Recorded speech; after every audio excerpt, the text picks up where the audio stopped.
This is Retirement Keys with Anthony Congemi from Crescent City Retirement Group. When a part of your financial strategy is out of tune, your long-term goals, your retirement savings, and your legacy can all suffer.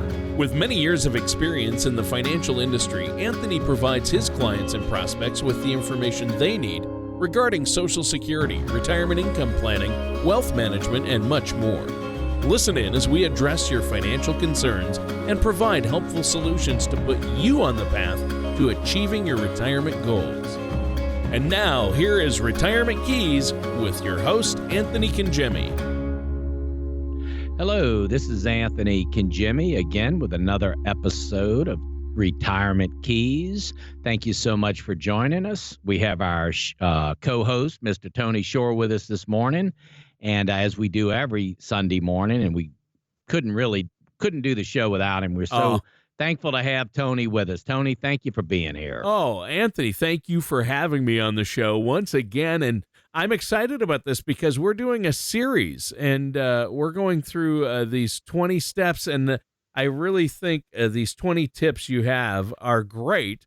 And in our last episode, we covered a few of them.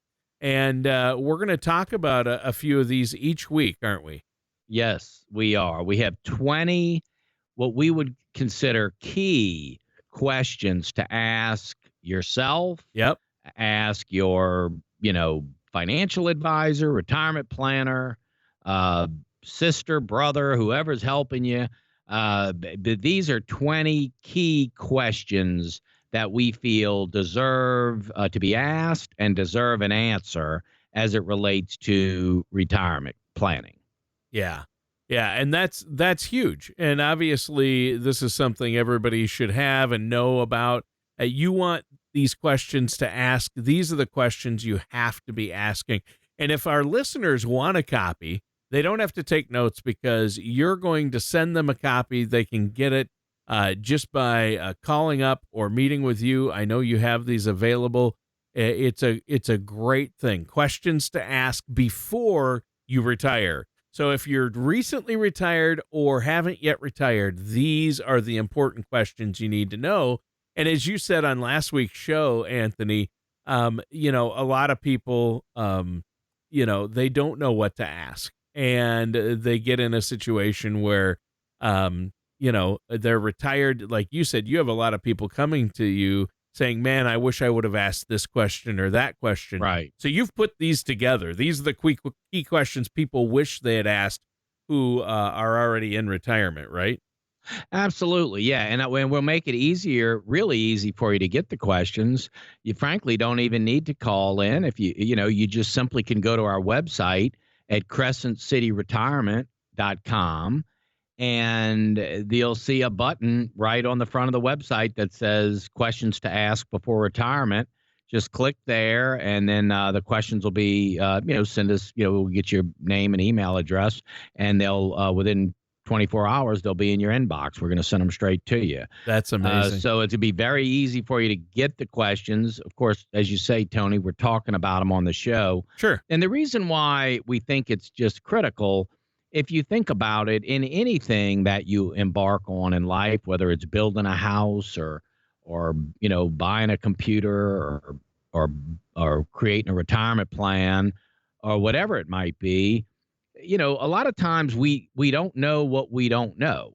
And we then find out later, oh, shucks, I wish I would have, known that. Or if I would have known to ask that question, I could have, maybe made a better choice for myself, but I didn't know to even ask that question at the time. And so I think that's common, not just for retirement planning or financial planning. I think it's common, in just about anything that you do. I mean, if you're, trying to go to, put a kid in college, I mean, what are the, when you think about a lot of people get involved in, college planning and funding and loans and grants and, a lot of it can be a little convoluted. And then all of a sudden, if you didn't know what to ask, a lot of times you just get, you could have gotten a better result. And so we recognize that. And so what we've done with these questions, Tony, is just, as you know, we put together the top 20 questions that we think are just critical for any of us to ask as it relates to retirement planning, and we just want you to have it. I mean, this is just our gift. I mean, whether you ask the questions to yourself, to your spouse, to your financial advisor, to a retirement planner, whoever you ask, you want to know what these questions, and then obviously if you ask a good question, then you can get some answers, and that can help you in your journey as it relates to developing a retirement plan. So yes, we're very, happy to have them and offer them, and they're very easy to get. That's great. And I think it's great you offer this. Now, I can recap a bit. Last week, you talked about estate planning documents, what you should have. That's the number one question. What estate planning documents should I have to avoid legacy planning mistakes? And how do I leverage what I have for wealth transfer to my loved ones? Have that set up before you retire. Then it's what about taxes and tax efficient assets to pass on to my heirs? How do I handle that so it doesn't cost me or them a lot of money? And then how do I handle people, different beneficiaries? So those are all grouped in that kind of enhanced planning. And then we started to touch a little bit on healthcare. And the next few set of questions are about long-term care and healthcare costs. And long-term care has really become a concern. So, questions 5, 6, and 7, and 8, those 4 questions really all are about healthcare and long-term care, right? Correct. So the first 4 questions, as you mentioned, were as it relates to estate planning, how things pass on to our heirs, and what are the appropriate documents to have in place. So yes, the first 4 questions are wrapped around estate and legacy planning. So these 4 questions were concerning estate planning, and the next 4 are going to be wrapped around healthcare planning / long-term care. And so, yes, very much so. So question number 5 reads, what is the average cost of long-term care? So this is an important question. When we develop a retirement plan, one of the concerns, concern A could be, how do things pass on to my heirs? And we want to be tax efficient. We want to take care of our beneficiaries. So that can be certainly an event that takes place. Number 2 concern could be, hey, what if I get sick? What if we need additional care? People want to protect their assets. They want to remain independent. And of course, in the back of all of our minds, that's an event that could take place where our health could fail for some reason. It could be a long-term, disability. It could be Alzheimer's. It could be dementia. It could be Parkinson's. It could be, lots of different things that could happen where we would need additional care, either at home or in an assisted living facility or in a nursing home. And so the first question of the long-term care discussion is, what is the average cost of long-term care? And of course, that's going to depend on where you live in the country. But in Louisiana, it's $200 a day, $6,000, give or take, a month, and right between $70,000 and $75,000 a year is the average cost of long-term care. Now, there could be, variation depending on what type of care you need and in what environment you receive the care. But if you figure somewhere in the neighborhood of $5,000 to $7,000 a month for somebody that needing long-term care, you're going to be in the ballpark in Louisiana. So with that said, the issue is, well, okay, we have this retirement plan, we have this income plan, we're enjoying our retirement. Now, all of a sudden, we need an additional $5,000, $6,000, $7,000 a month to pay for additional long-term care. Well, obviously, that can wreak havoc on a retirement plan, retirement portfolio, right? Because this is an additional monies that has to come out to fund it.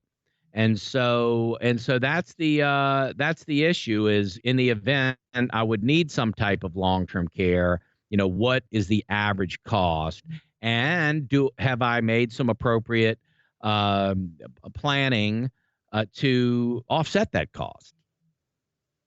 Well, yeah, and there you go. Yeah, how have you planned to cover that or offset it? Right.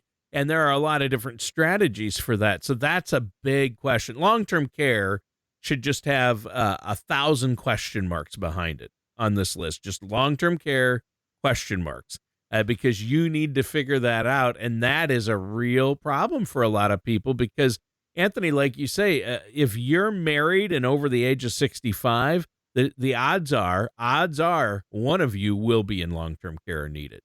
Probably will, one or the other, if not both. So you have to plan for it. It's not like people are out there saying, I'm not going to need long-term care, or my wife's not going to need long-term care. We're really fit, right? Well, that might mean you live longer, but the longer you live, the odds actually go up that you'll need long-term care at some point, not down. So you have to plan for this, don't you? You do, Tony. And really, first of all, just getting clear on what environment you would want to recover in or to receive your care. I'll give you an example. Two areas I think primarily where people want to recover or in their minds when they think about, okay, if this happened to me, where would I want to recover? I would say primarily the number one answer to that's going to be home, at your home. And then number two answer is going to be assisted living, which are, incidentally, these retirement communities. I don't know if we can, they're assisted living, have assisted living, assistance available. But these retirement communities today are really off the charts in terms of luxury and, I mean, they got 5-star chefs at some of these. I mean, they have all kinds of activities. So, I mean, the retirement communities today look quite different than they did even 10, 15 years ago. But with all that said, the two primary environments I would say that, people would want to recover if they find themselves in this situation is either at home or in assisted living. Now, with that said, home care is the primary answer we get in our surveys as to where people want to recover, which makes sense, right? And today, with home care, there's a lot available to us today that we didn't have years ago with technology, with all the different services available that are available to us, transportation services and the like. So developing that plan of care, if you will. They can widen doors, they can build ramps, they can lower countertops. I mean, they can equip, the bathrooms. I mean, Right. you can build out, and we call this, a plan of care. But you can be organized. You could say, if I wasn't able to, if I needed assistance and I needed, an environment that was conducive for long-term care, it's amazing what can be done in your own home, okay, as well as the services available, transportation services, medical services, especially since as recent as COVID, with medical exams and with technology. So we can do some things when we're developing a plan of care for somebody to stay home with the technology and the services available. It's just amazing of what we have today and the efficiencies today that we didn't have just, not that long ago to stay home. So, but with all that said, whether we would stay home or go into one of these retirement communities, obviously there is a cost to that, right? Right. And so that's the thing. When you're building out your long-term care strategy, the idea is where do we want to recover? What would that look like in terms of plan and where I would recover and how I would recover and okay, and what the cost would be, and then what have we done inside of our plan to mitigate that cost or have a have monies, an account, an appropriate account that would provide the funds needed. And that's the question. What kind of care are we looking for? Where do we want to recover? What would the cost be? And what have we done to provide the funds if that event would take place? Right. Yeah, there you go. So obviously, you have to be thinking about how much you're going to need and how you're going to cover that. And there are a lot of different strategies. There are a lot of vehicles now.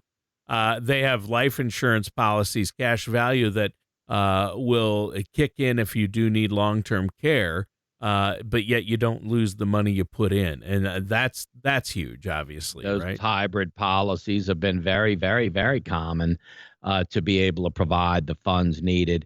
And one of the issues, and to your point, Tony, one of the issues that I think people had, years ago, and rightfully so, with traditional long-term care policies, it was kind of like if you didn't use it, you lose it. Right. And but as you say, with these hybrid policies, if you don't ever need it for long-term care, it ends up becoming a wealth transfer strategy, and those benefits, tax-free, incidentally, death benefits pass on to your beneficiaries. So,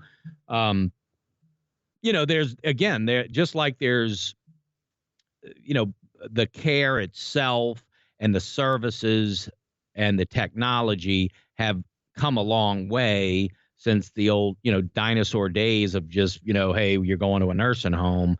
We got a lot more to offer today in terms of environment and services.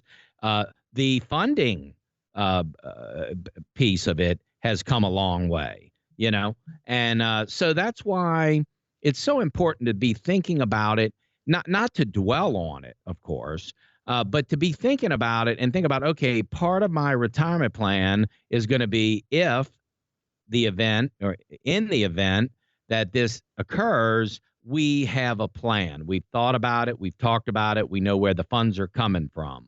And let me just add that whether we want to, think about it or not think about it, in the back of people's minds when they retire, and as we all get older, we always have in the back of our mind, and this is real important what I'm getting ready to share. We always have in the back of our minds, what if? What if I were to find myself in this position?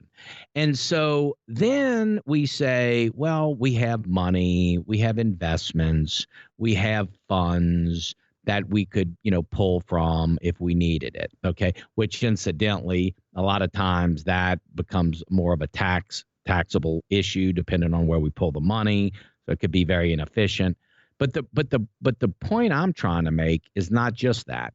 It's if we have a plan in place, then it's liberating, because when people are retired and want to enjoy their retirement and they want to take that special vacation, or I have a lot of clients that'll take the families on vacation, their kids, grandkids, Right. So when we're spending that extra money or we're doing some of these luxury items that we would like to do, a lot of times just subconsciously somebody might feel, well, gee, should we do that? What if we need those funds to take care of us if we, need long-term care? What if we get sick? We shouldn't do that. Or maybe we feel guilty doing it because, hey, one of us might get sick and we may need that money. So the liberating part of all this is if you do have a plan and you do have the plan carved out as it relates to the funding of it, then you are more free to do those things that you want to do to enjoy your retirement and not feel, maybe guilty in a way, or, oh, gee, maybe we shouldn't do it because we might need these funds later to take care of us in our old age. We can put that to rest and then enjoy the funds we have for the fun, for the purpose of in retirement, and not feel like we're always, oh, well, we shouldn't buy that car, shouldn't upgrade because, we might need that money for our health care later in the future.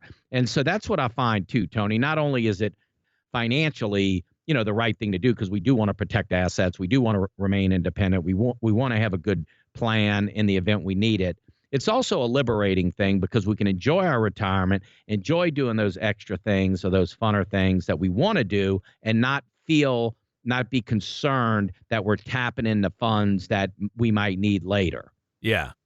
Yeah. Well, that's huge, obviously. So, I think, we covered the long-term care, and then the number 9 is the big question. And you're basically touching on that is how do we determine how much net income we'll need in retirement? And I think it's good to talk about that.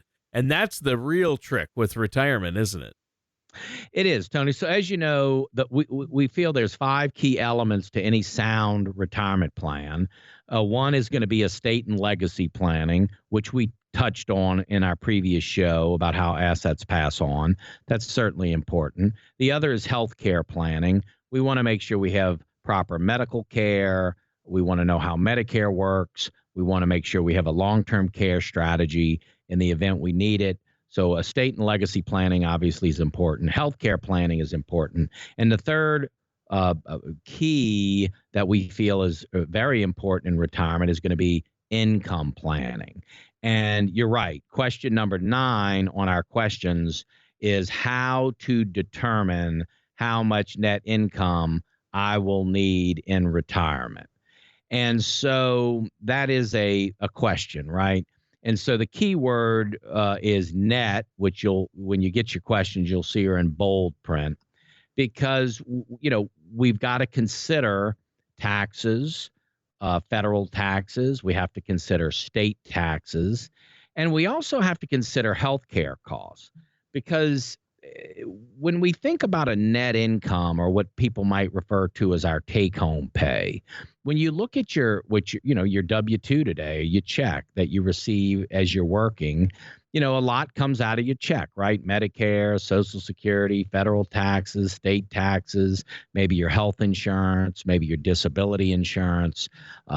So your 401k contribution. So you have funds coming out of your payroll check, and you get this net number, right? And so we like to start there. In other words, when we're building a retirement plan and we're looking at the net income in retirement, we have to consider, obviously, how the assets are going to be taxed. So we have to consider the tax implications. We have to consider your health care, right? Medicare, or just, health insurance, long-term care. We have to consider your benefits, if you will, and your taxes. And then what is that net take-home pay in retirement that you are going to live on? And there's a couple of ways you can go about trying to determine what that net number needs to look like.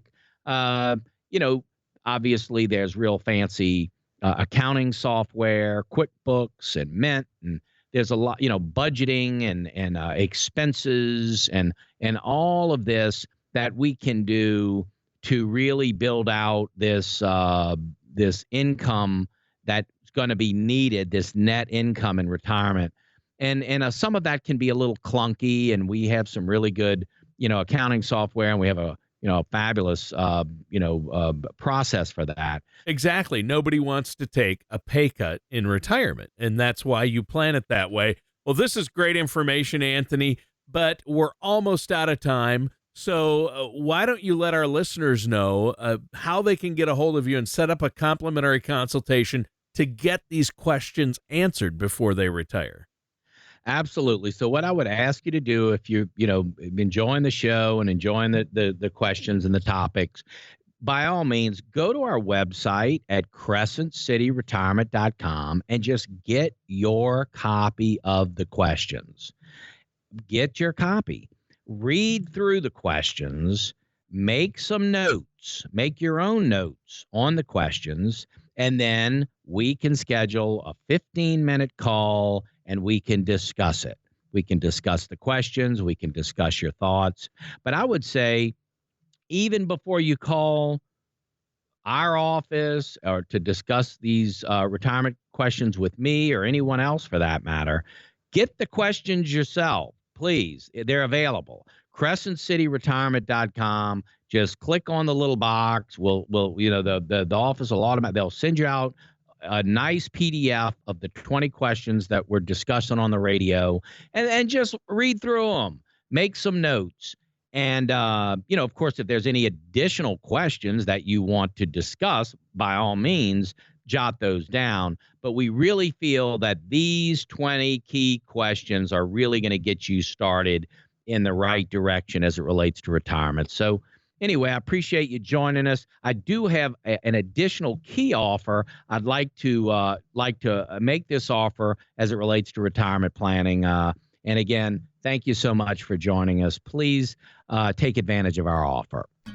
All right, and that does it for today's episode of Retirement Keys with our host, Anthony Congemi. Thank you for listening to Retirement Keys. Don't pay too much for taxes or retire without a sound income plan. For more information, please contact Anthony Congemi at Crescent City Retirement Group. Call 504-828-2171 or visit the website at crescentcityretirement.com. All matters discussed during this show are for informational purposes only. Each individual situation may vary, and the opinions expressed here may not apply to everyone. Materials presented are believed to be from reliable sources, and no representations can be made as to its accuracy. All ideas and information should be discussed in detail with one of our qualified representatives prior to implementation. Anthony Congemi and Crescent City Retirement Group are not affiliated with or endorsed by the Social Security Administration or any other government agency.